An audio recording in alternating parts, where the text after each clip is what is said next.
உண்மை நிகழ்ச்சி, கதையல்ல, நிஜம். 2008ஆம் ஆண்டு நான் திருச்சி மாவட்ட காவல்துறை கண்காணிப்பாளராக பணிபுரியும் போது மதியம் 2:30 மணிக்கு ஜனாதிபதி மாளிகையிலிருந்து எனக்கு ஒரு அழைப்பு. அழைத்தவர் மேதகு மனிதர் அப்துல் கலாம் அவர்கள். அழைத்ததனுடைய நோக்கம், அவர் சொன்னதை அப்படியே உங்கள்கிட்ட பதிவு செய்கிறேன். இதை கேட்டிங்கன்னா ஏன் படிக்கணும் அப்படிங்கிறது உங்களுக்கு முழுமையாக விளங்கும். முழுசையும் கேட்டால், உங்கள் திருச்சி மாவட்டத்தில் துறையூர்னு ஒரு ஊர் இருக்கான்னு கேட்டார். இருக்கு சார். சரஸ்வதின்னு ஒரு பொண்ணு 10ஆம் வகுப்பில் திருச்சி மாவட்டத்தில் 1வது மாணவியாக வந்திருக்கிறாள். மேற்கொண்டு படிக்க வேண்டும் என்று அந்த பெண் விரும்புகிறாள். ஆனால் அவர்களுடைய பெற்றோர்கள் ஏழ்மையின் காரணமாக 30 வயது வித்தியாசத்திலே 47 வயது நிரம்பிய தாய் மாமாவிற்கு 17 வயது கூட நிரம்பாத அந்த பெண்ணை 2ஆம் தாரமாக திருமணம் செய்து வைக்க முயற்சி நடப்பதாக நான் அறிகிறேன். அந்த பொண்ணு படித்தா நல்லா இருக்குமே, அது சட்டப்படி குற்றம் இல்லையா? 18 வயசு கூட முடியாத பொண்ணுக்கு கல்யாணம் நடத்துறது அப்படின்னு சொன்னார். கண்டிப்பாக சார் அப்படின்னு சொல்லிட்டு டிஎஸ்பி இன்ஸ்பெக்டர் எல்லாம் துறையூரில் அந்த வீட்டுக்கு வர சொல்லிட்டு நான் அங்கே போனேன். திருச்சியிலேருந்து துறையூர் போகிறதுக்கு 1 hour ஆகும். நான் போகிறதுக்குள்ளேயே அந்த பெண் துணை ஆணையர், உதவி ஆணையர் எல்லாருமே பேசி இது சட்டப்படி தப்புன்னொன்னா அந்த அம்மா அப்பா உடனே ஒத்துக்கிட்டாங்க. அடுத்த நாள் நடக்க வேண்டிய திருமணம் ஏழ்மையின் காரணமாக தான் சார், வேறு ஒன்றும் இல்லை. அவளுக்கே அது பிடிக்கல, அங்கே பாருங்கள் அழுது முகம்லாம் வீங்கியிருக்கு அப்படின்னு அவங்க நிறுத்திட்டாங்க. நான் அந்த இடத்திற்கு சென்ற பிறகு நான் அவங்ககிட்ட கேட்டேன், அந்த பொண்ணுக்கிட்ட, நீ என்னம்மா படிக்கணும்னு நினைக்கிற? கம்ப்யூட்டர் இன்ஜினியரிங் படிக்கணும்னு சொல்லி திருச்சியில் ஒரு பெண்கள் கல்லூரியை என்னிடம் கூறியது. அங்கேருந்தே அந்த பிரின்ஸிபலுக்கு பேசினேன். நான் அப்ளிகேஷன் போடலாமா, ஆனால் மாவட்டத்தில் 1வதாக வந்திருக்கு, அந்த பொண்ணுக்கு கம்ப்யூட்டர் இன்ஜினியரிங் சீட்டு ஒன்று வேணும் அப்படின்னு நான் சொன்னேன். பெண் முதல்வர் எனக்கு நல்லா தெரியும். ஐயா நீங்களே பேசுகிறீங்க, இன்றைக்கு தான் லாஸ்ட் டேட் அட்மிஷன், நீங்கள் நேராக வந்துடுங்க, நான் அட்மிஷன் கொடுக்க சொல்லிடுறேன், உங்களால் வர முடியலன்னாக்கா உங்கள் பேரை சொல்லுங்கள் அப்படின்னு சொன்னாங்க. மாலைக்குள்ளே நான் அந்த பொண்ணு வருமா அட்மிஷன் கொடுத்துருங்கன்னு சொல்லிவிட்டு அந்த பொண்ணுக்கிட்ட கேட்டேன்,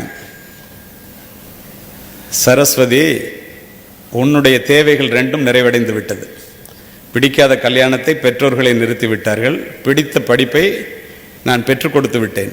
ஆனால் உன்னுக்கிட்ட எனக்கு ஒரு கேள்வி இருக்குமான்னு. என்னன்னு கேட்டுச்சு. உனக்காக ஜனாதிபதி அப்துல் கலாம் அவர்கள் டெல்லியிலிருந்து பேசினாரே, ஜனாதிபதி மாளிகையிலிருந்து எப்படின்னு கேட்டேன். அந்த பொண்ணு சொன்னிச்சு, ஐயா நான் 8வது படிக்கும்போது என்னுடைய ஆசிரியைகள் என்னை கல்வி சுற்றுலா அழைச்சிட்டு போயிருந்தாங்க அண்ணாமலை யூனிவர்சிட்டிக்கு. அப்போ அணு விஞ்ஞானியாக இருந்த அப்துல் கலாம் சார் அங்கே உரையாற்றினார். பேசி முடித்தோடனே கேள்வி கேட்க சொன்னார். நான் எந்திரிச்சு ஒரு கேள்வி கேட்டேன், பெண்களினுடைய முன்னேற்றத்திற்கு அடிப்படை தேவை எதுன்னு கேட்டேன். அவர் எந்திரிச்சு எஜுகேஷன், கல்வி அப்படின்னு ஒரே வார்த்தையில் சொல்லிட்டு உட்காந்துட்டார். அன்றைக்கு புத்தகத்தை எடுத்த நான் அதற்கப்புறம் அதை வைக்கவே நான் நினைக்கல. மாவட்டத்தில் 1 மார்க் வாங்கினேன் 10வதுல. எங்கள் அம்மா அப்பாவே என்னை படிக்க வைக்கலன்னா என்ன பண்ணுறதுன்னு தெரியல. அதோடு மட்டும் இல்லாமல் ஒரு திருமணத்துக்கு ஏற்பாடு பண்ணிட்டாங்க. ராத்திரி பூரா அழுதேன். காலையில் எனக்கு விடை கிடைச்சிச்சு. யாரெல்லாம் கேள்வி கேட்டோமோ அவங்களுக்கெல்லாம் அப்துல் கலாம் சார் ஒரு கார்டு கொடுத்தார். அதில் அவருடைய இமெயில் ஐடியும் அவருடைய ஃபோன் நம்பரும் இருந்துச்சு. நான் தான் சார் அப்துல் கலாம் சார்கிட்ட காலையில் 7 மணிக்கு ஃபோனில் பேசினேன்னுச்சு. நாங்கள்லாம் வியந்து போயிட்டோம். அதோடு நின்றிருந்தால் கூட உங்களிடம் நான் இதனை பதிவு செய்ய மாட்டேன். தமிழர் ஒருவர் ஜனாதிபதி மாளிகையில் இருந்த காரணத்தினால் கல்வியின் அவசியத்தை உணர்ந்த ஒரு பெண் ஜனாதிபதியை தொடர்பு கொள்ள முடிகிறது, அதற்கு விடை கிடைக்கிறது. மாணவர்களே, மாணவிகளே, 8 ஆண்டுகள் கழித்து நான் உலகம் முழுவதும் சென்று உரையாற்றுவோம்.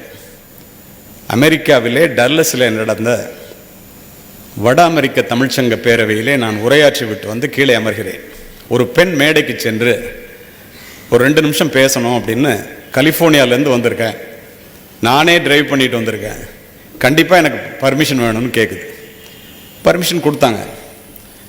அந்த பொண்ணு மேடைக்கு போய், நான் மைக்ரோசாஃப்ட் கம்பெனியில் வேலை பார்க்குறேன், என்னுடைய 1 மாத சம்பளம் 3.5 லட்சம் ரூபாய், என்னுடைய கணவர் இவர் தான் மேலே கூப்பிட்டு இவர் என்னை விட சம்பளம் குறைச்சி வாங்குறாரு, எங்கள் அம்மா அப்பா இவங்க தான் சொல்லி கிராமப்புறத்தை சேர்ந்த 2 அம்மா அப்பா மேலே வர்றாங்க.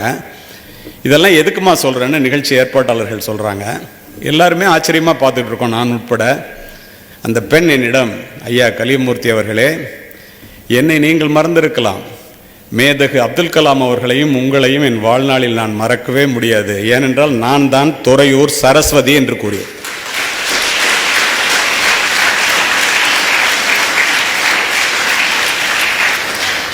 அடுப்படியிலே அடைந்து கிடந்து தன்னுடைய வாழ்க்கையை முடித்து கொள்ள வேண்டிய ஒரு பெண்ணை அமெரிக்காவிலே கலிபோர்னியாவிலே கொண்டு போய் நிறுத்தியது கல்வி.